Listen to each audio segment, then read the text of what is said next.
Last time on G&T Sailing, we started the work of getting the boat ready to splash and finally zeroed in on our windlass issue. In this episode, the boatyard work fun continues. Welcome to G&T Sailing. If you're new here, I'm Gretchen and this is Tim. Together, aboard Felicita, our Catalina 42, we're exploring this beautiful marble we call home. You'll find us this season sailing further south along Mexico's Pacific coast and deeper into the Sea of Cortez. We don't care where we go, we just care that we go, and we're glad you're coming along for the ride. Mexico is Sexico! Okay, so today we are hopefully removing that big forward hatch and replacing it with the new one we brought with us that we just paid taxes on to get across the border. So hopefully this goes well. How you feeling about this project? Not nearly as excited as you are. That's for damn sure. You're anticipating this to be a pain. Yeah, they've always been a pain. Every time we change these, it's been a little bit of a pain. Well, we haven't done a full in and out on Yeah, a we have. hatch. And the little ones I have. Haven't done a big one, but I've done the little ones. But that wasn't terrible. No. So, we'll see. Tim, excited. Hatch day. That down just to get it into the head. No, there's a bunch of goop in some of the heads. Yeah. So I hammer down through the goop.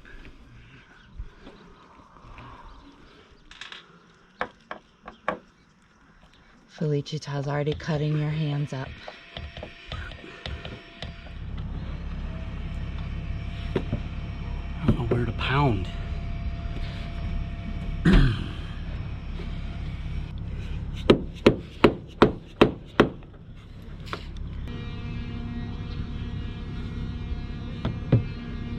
Yeah, that is 17 years of stuck.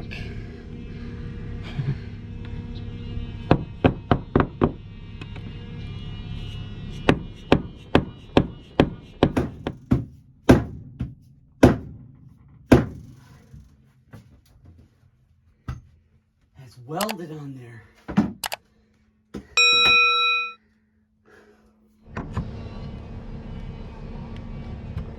Oh, these tiny little tools.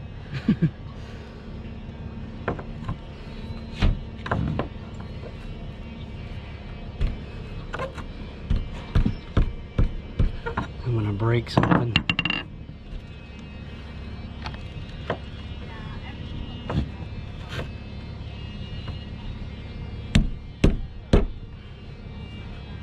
Yeah, I need a crowbar. How'd I get the other ones out? I just kind of dug it out, I think.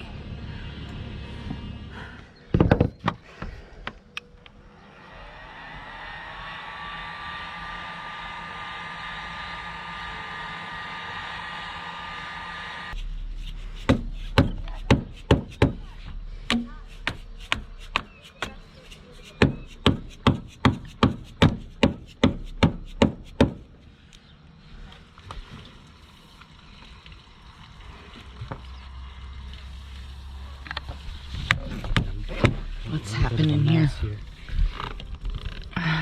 Ooh. See all this crap here, too? Yeah, this is... I'm gonna have to get that.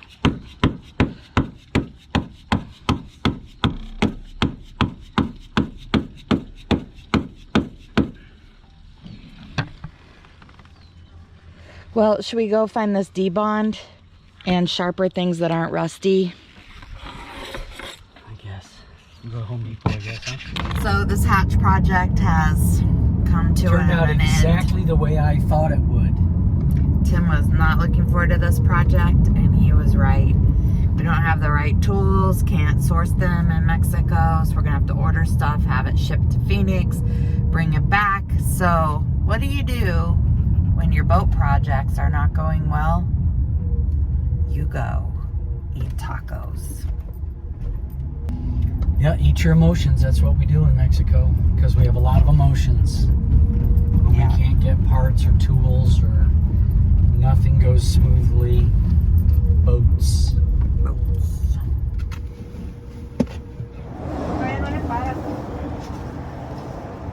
Cilantro, cebolla, and some cabbage.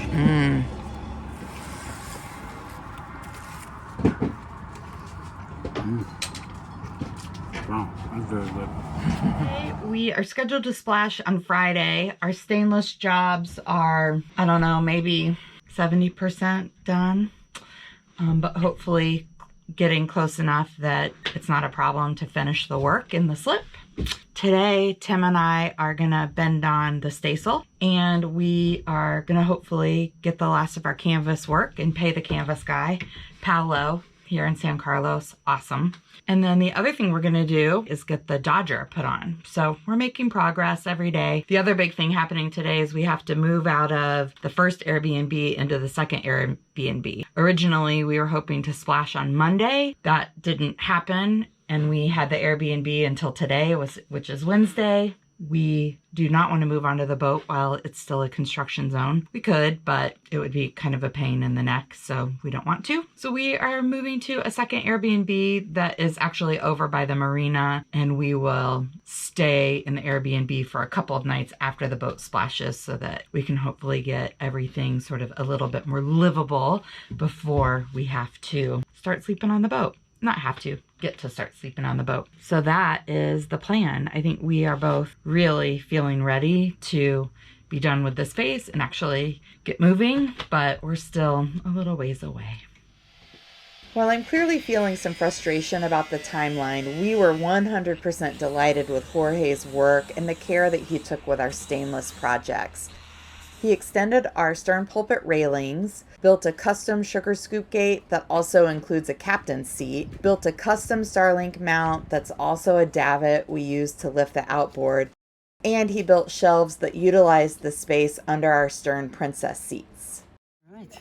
Today we're going to bend on the staysail because we need the other two halyards, the spin halyard and the Genoa halyard, to hoist my fat ass up the mast, to take all that other stuff off and do all that other work. But we can get this on. So we're gonna do that, but there's a shackle here and a shackle here. So I'd like to seize those on there so that they don't pop off in the middle of a beautiful sail when the sail's up. Because these things unscrew, have a tendency to unscrew. So what we'll do is cut a piece of this. And what's that? Seizing wire. I think it's made out of titanium or stainless, annealed stainless locking wire they call.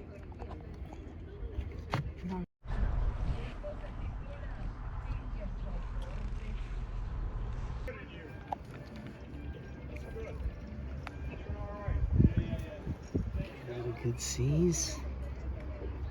So what's the strategy? Make a nice loop around the shackle itself. Tighten that up nice and pretty. And then take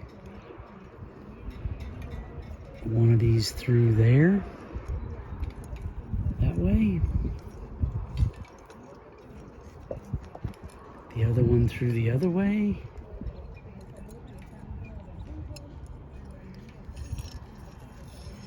And then just for belts and suspenders, we'll take it each one twice through, wrap it around,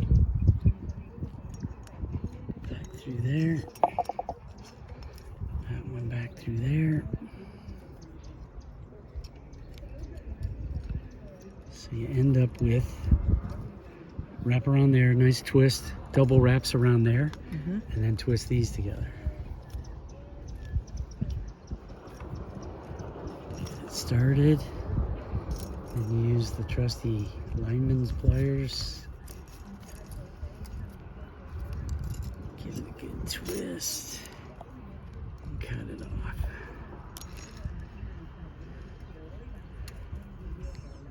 Okay, that's on there. We'll do the same with this other one.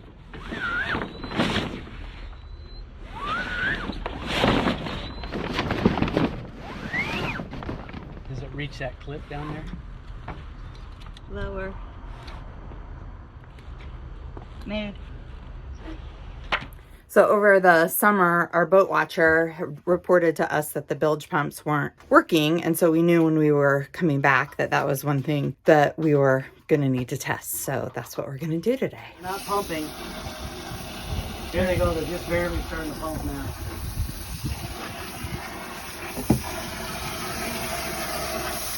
Okay, water should be coming out the side of the boat. Can you check that? Yep. It was, but now it's not. All right, we filled up the bilge.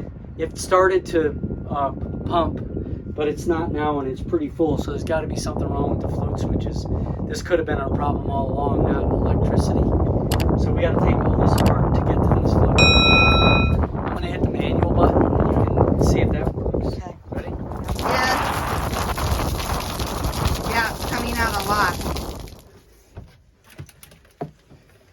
One of the lessons I keep learning in this boat life is to stop and think about everything before you do it so that you don't create self-inflicted wounds like the one that we just created. So if we would have just paused to think, what are we going to need to do for this job? We would have said, we're probably going to need something to get all the water out of the bilge so that we can look at these float switches, because we knew we needed to look at the float switches. But now we've moved the settee over in front of the doors where all the things that we have on the boat to suck water out are living.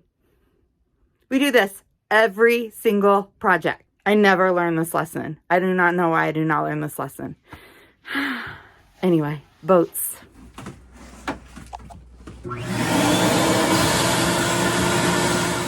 Definitely recommend having a shop vac on board. We use this thing all the time. It's amazing.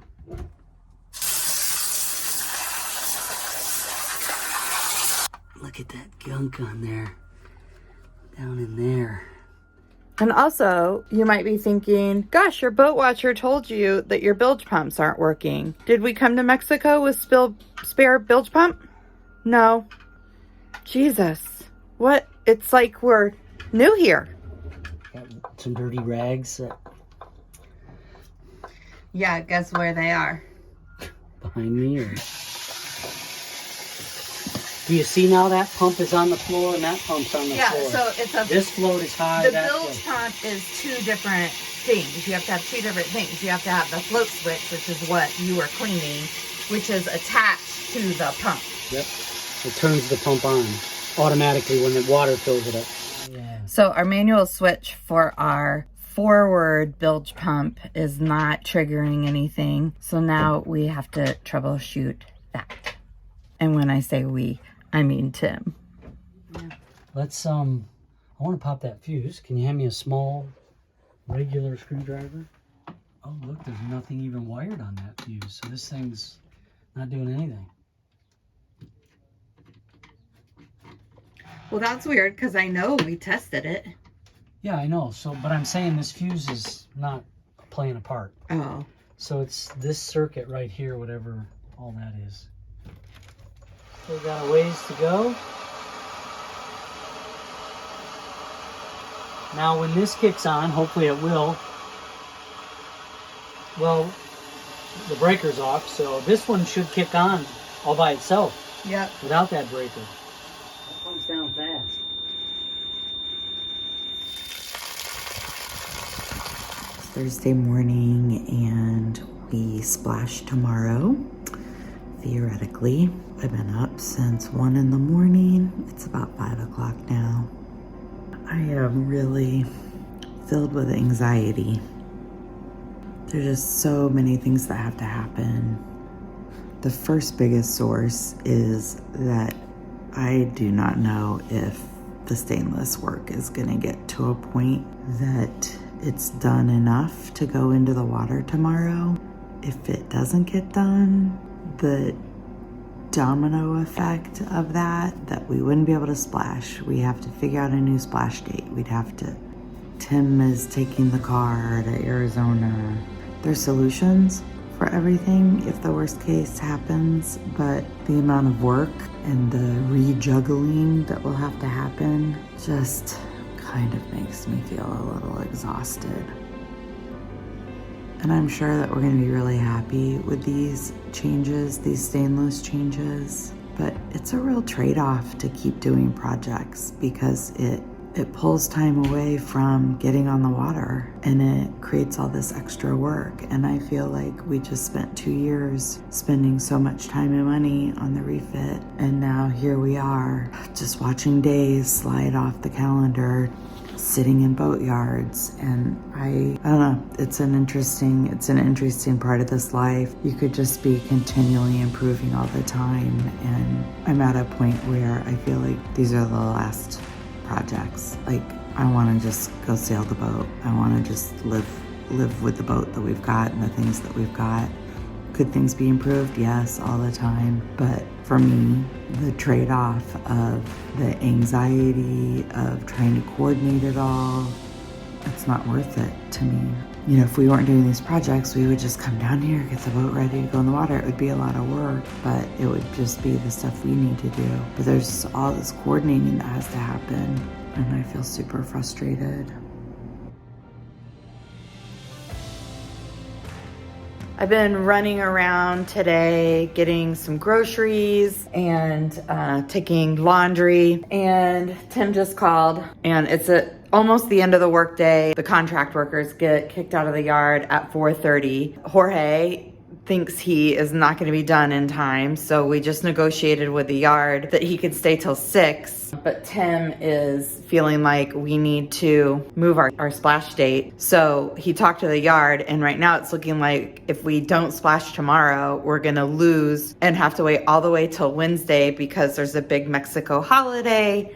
And they're totally booked because, of course, everybody's trying to get in the water. So, like, this is a real schmozzle. So I don't know how this is going to work out. Like, this messes up Tim's flight to and from Arizona. Oh, and the other thing we just found out is that the critical path windlass parts, those aren't making it to his parents' house until possibly after Tim's already left for the airport on Tuesday. So I don't know what's going to happen there.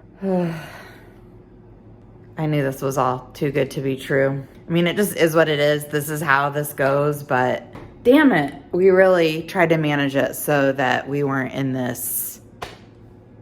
This happens every time. Do you remember the motor last year when we were like flying to Georgia to see our grandchild, and the motor was like still being hooked up, and it doesn't matter. Even if you build in slack, the universe knows that you built in slack time, and it gobbles the slack time up because Jorge told me he'd be done on a specific day, and I built in 2 extra slack days, and here we are still. Work expands to fill the time. So frustrating. I mean, it is what it is, but anyway, we'll see when we end up splashing. Doesn't look like Friday. Hopefully sooner than Wednesday. Hopefully these guys at Marina Seca can work some magic for us. Fingers crossed. Join us next time to see if our stainless projects get done and if the marina is able to help us out. You know what we forgot, but there's no time? The cup holder. Yeah. We can buy one, right? We'll get that next summer. See you next summer. No drinks. No beers then. No beers today? But tomorrow Ever. be in the slip. So this is gonna be a cup holder. And the tequila bottle holder. I think I want a headrest. OMG. See? No. Mexico. Come for the sailing, stay for the boobies.